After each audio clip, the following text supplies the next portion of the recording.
మనం మన కోసమే జీవించటం ధర్మం కాదు. అంతిమంగా మట్టిలో కలవడమే మనిషికి కాలధర్మం కానే కాదు.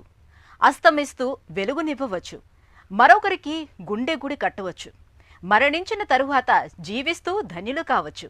ఈ దిశగా దేశ ప్రజల్లో అవయవ దానంపై జనచేతన తెచ్చారు వైద్య నారాయణుడు డాక్టర్ సునీల్ షరాఫ్.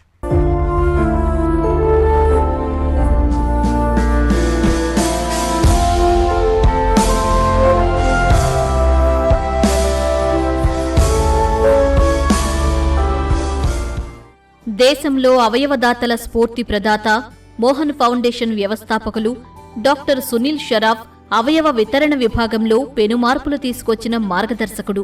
ఆయన అంకిత భావం, మానవతా స్పర్శ, వినూత్న విధానాలు అసంఖ్యాక జీవితాలలో వెలుగు నింపింది. మరి ఇంతటి స్ఫూర్తిదాతకు స్ఫూర్తినిచ్చింది ఎవరో కాదు, సాక్షాత్తు ఆయన కుమార్తె.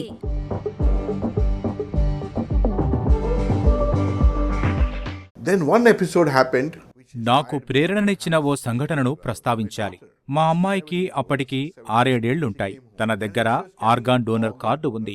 ఓ రోజు వాళ్ళమ్మతో, అమ్మా, నేను సాధారణ డోనర్గా ఉండాలనుకుంటున్నాను. ఈ కార్డును తయారు చేస్తున్నాను. కార్డు సైజు క్రెడిట్ కార్డు ఇది. దీన్ని మీరు ఉంచుకోవచ్చు. దీనిపై మీ పేరు రాయండి. ఏ అవయవాలు ఇవ్వాలని అనుకుంటున్నారో గడి నింపండి, రాయండి. అవయవదానం మాకు ఇష్టమే, ఇది మా మనోభీష్టం అని రాయండి అన్నది. ఆ మాటలు మమ్మల్ని బాగా కదిలించాయి. నేను స్వదేశానికి రాగానే ఓ ఫౌండేషన్ పెట్టాలనుకున్నాను. ఆ కార్డు నమూనాతోనే మా డోనర్ కార్డును తయారు చేశాను. డాక్టర్ సునీల్ బీహార్లో స్థిరపడిన ఓ రాజస్థానీ వ్యాపార కుటుంబంలో పుట్టారు. డాక్టర్ కావాలన్న తన కోరిక నిజం చేసుకునే పయనం ఓ సాహసోపేత నిర్ణయంతో ఆరంభమైంది. చెన్నైలో పెరిగినప్పటికీ మెడిసిన్ చదివేందుకు బీహార్ వచ్చారు. నీట్ తరహా పరీక్ష రాసి ఎంపికయ్యారు. పట్నా వైద్య కళాశాలలో సీటు దొరికింది. వైద్య విద్యలో తన అనుభవాలు, సవాళ్లు ఆయన భవిష్యత్తుకు మార్గం చూపాయి.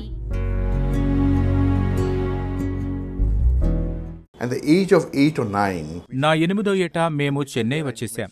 ఇక్కడే పాఠశాల విద్య చదివాను. 1970లోనే మేము చెన్నైలో ఉన్నాం. మా మామయ్య సైన్యంలో వైద్యుడు. ఆయన కెప్టెన్. మాది ఆయనది వ్యాపార కుటుంబమే, కాని ఆయన డాక్టర్ అయ్యారు. ఆయన స్ఫూర్తితోనే నేను డాక్టర్ కావాలని అనుకున్నాను. బీహార్లో మా స్వగ్రామం మెడిసిన్ ప్రవేశ పరీక్షకు హాజరయ్యాను. అర్హత పొందాను. సీటు వచ్చింది. అది బీహార్ రాజధాని పట్నా. లోక్ నాయక్ జయప్రకాష్ నారాయణ సంపూర్ణ విప్లవోద్యమం ఉవ్వెత్తున ఎగిసిపడుతున్న సమయం. లోక్ నాయక్ సహా మూత్రపిండాల వైఫల్యంతో బాధపడుతున్న అనేక రోగుల జీవన్మరణ పోరాటాన్ని అదే కళాశాల విద్యార్థి సునీల్ షరాఫ్ చూశారు. ఆ రోజుల్లో ఈ అనుభవాలు శస్త్రచికిత్స, అవయవ మార్పిడిపై సునీల్ ఆసక్తిని పెంచాయి, నైపుణ్య సాధనకు ప్రేరేపించాయి. అనంతరం 1990లో ఆయన ఇంగ్లాండ్లో fellowship of the royal college of surgeons FRCS diploma in urology చేశారు. అక్కడ పొందిన శిక్షణ మన దేశంలో బ్రెయిన్ డెత్ అయిన వారి అవయవ మార్పిడిలో ఆయన నైపుణ్యాన్ని మరింత మెరుగుపరిచింది.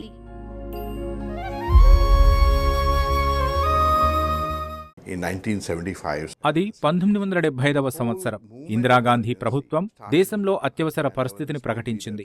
లోక్ నాయక్ జయప్రకాష్ నారాయణ్ ఆరంభించిన సంపూర్ణ విప్లవ పోరు ఎమర్జెన్సీ వ్యతిరేక పోరుగా మారింది. అప్పుడు పట్నా వైద్య కళాశాలలో MBBS 4వ సంవత్సరం.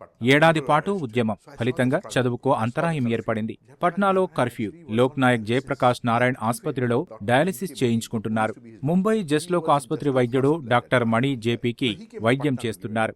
అదే సమయంలో అవయవదానంపై ఆయన ఇచ్చిన ఉపన్యాసం ప్రభావితం చేసింది. 1980లో చదువు కోసం లండన్ వెళ్లినప్పుడు అవయవ మార్పిడిలో స్పెషలైజేషన్ చేయడానికి ప్రేరణనిచ్చింది.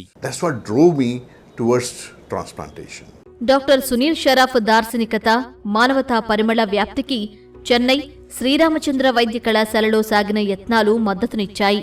1994లో కేంద్రం తెచ్చిన అవయవ కణజాల మార్పిడి చట్టంతో బ్రెయిన్ డెత్ నిర్ధారణకు ఒక చట్టపరమైన వ్యవస్థ ఏర్పాటుకు దారితీసింది. 1995లో స్వదేశానికి తిరిగి వచ్చిన డాక్టర్ సునీల్ అలాంటి జీవన్మృతుల అవయవ దానాన్ని సమర్థించారు.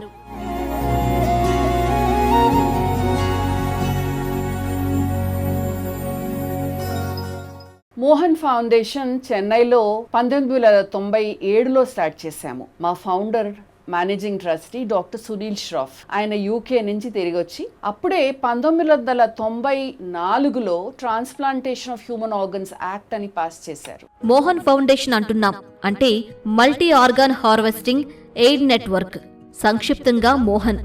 అవయవదానాన్ని ప్రోత్సహించడానికి 1997లో ఏర్పాటైంది. నాటి నుంచి దేశంలో అవయవ వితరణకు మోహన్ ఫౌండేషన్ మారుపేరుగా మారింది. సాంస్కృతిక మతపరమైన ఆటంకాలను తొలగించేందుకు డాక్టర్ సునీల్ రామచంద్ర నియమ ప్రోటోకాల్ను ప్రవేశపెట్టారు. ఆత్మీయులను కోల్పోయి దుఃఖంలో ఉన్నవారికి నచ్చజెప్పి అవయవదానానికి ఒప్పించే ఓ మర్యాద మన్ననల పద్ధతి ఇది. అవయవ వితరణను మరింత ఆమోదయోగ్యంగా చేయటంలో ఈ పద్ధతి ముఖ్య భూమిక పోషించింది.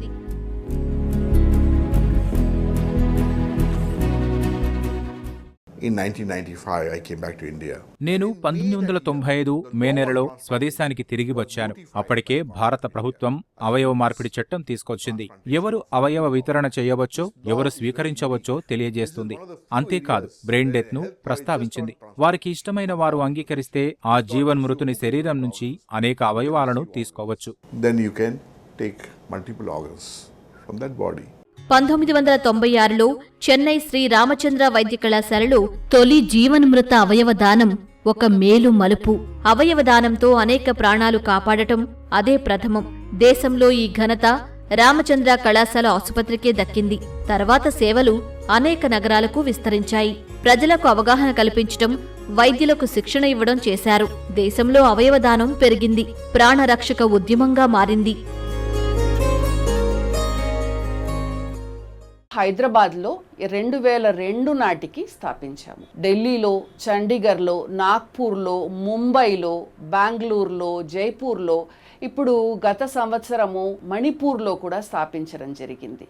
9 ఆఫీసెస్ ఉన్నాయి. మనం బ్రతుకుండగా మన అవయవాలని మనం వాడుకుంటున్నాం. మనకి పనికి రానప్పుడు మరణానంతరం అవయవాలు దానం చేయొచ్చు. అయితే మీరు బ్రతికుండగానే అవయవాలు దానం చేస్తాను అని ప్రతిజ్ఞ చేయొచ్చు. ఈ డోనర్ కార్డ్ ఏంటంటే దీని వెనక పేరు, మీ వయస్సు, బ్లడ్ గ్రూపు, ఏ అవయవాలు దానం చేయాలని అనుకుంటున్నాను, ఎమర్జెన్సీలో ఎవరిని కాంటాక్ట్ చేయాలి, వాళ్ళ పేరు, ఫోన్ నంబరు అన్నీ కూడా ఇందులో ధృవీకరించి ఉంది. మోహన్ ఫౌండేషన్ సేవలు 12,000 ప్రాణాలను రక్షించాయి. ఈ సేవలు పూర్తిగా ఉచితమే. సమాజం అందిస్తున్న మద్దతుతోనే ఈ కృషి నిరంతరం కొనసాగుతోంది. I think the biggest achievement of Mohan Foundation. మా ఫౌండేషన్ కృషితో 12,000 ప్రాణాలను కాపాడగలిగాం. ఇదే మా ఘన విజయం. అసలు ఆసుపత్రిలో ప్రక్రియ మార్చేందుకే మాకు 7 ఏళ్లు పట్టింది. వ్యవస్థలను సవ్యంగా పనిచేయించవచ్చు, కానీ ప్రజల్లో పాతుకుపోయిన కొన్ని విశ్వాసాలను ఒక పట్టాన తుడిచివేయడం ఎంతో కష్టం. But changing that belief within people is the most difficult thing to do.